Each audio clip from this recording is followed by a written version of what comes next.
manufacturing category in the National Small Business Awards. Manufacturing has gone through a tough time in Ireland, and you've shone through now winning this award. What would you say, what would you attribute your survival and your success to in that context?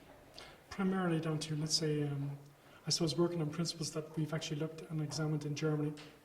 So I would actually, over the last number of years, have spent a lot of time in Germany looking at the systems that they would actually incorporate in their manufacturing process, looking at the equipment that they have in their systems and bringing it all back to Ireland and duplicating those systems and trying to better them.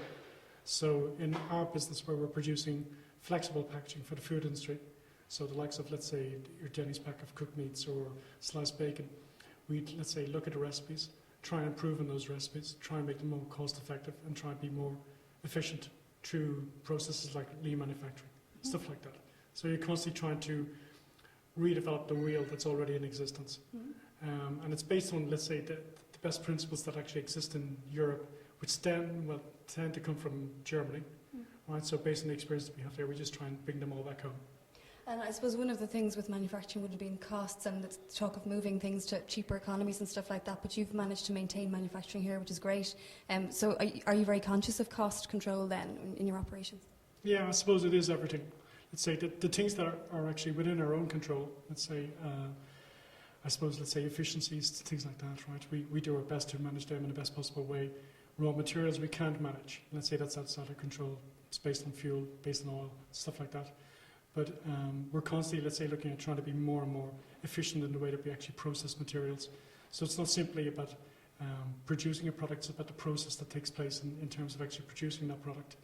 So it's an ongoing system where literally every, say, 6 months, we try and reevaluate or try and re-engineer the same product, but in a slightly different process. So it's an endless task, really. And you've got a lot of big name clients, haven't you? And you've recently won some big contracts. Can you tell me about that? Yeah, sure. Let's say we tend to do business with most of the large PLCs, both here and in the UK. Traditionally, they would have only worked with, let's say, foreign-based multinational companies. So the biggest problem that we had was actually instilling confidence in them that we could actually deliver a finished product to them.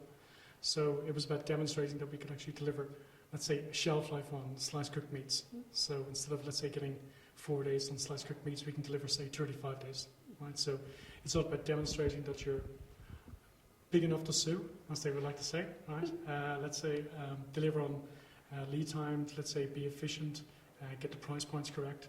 So we would actually set our business up to ensure that we would be as cost effective as any business in Shanghai, right? So we can actually compete against anybody in China, right? Purely on the systems that we have in place, and that's all down to efficiencies. That's brilliant. And what are your plans for this year and going forward? More spend, more R&D. Let's say more processing. So we'll probably put in or install, let's say, at least 2 new processing systems. It's a large capital spend, probably about, say, 2 million. Small number of employees additional, right? Probably about 10. So all going well, let's say we should hit the budget that we're looking for and keep on growing.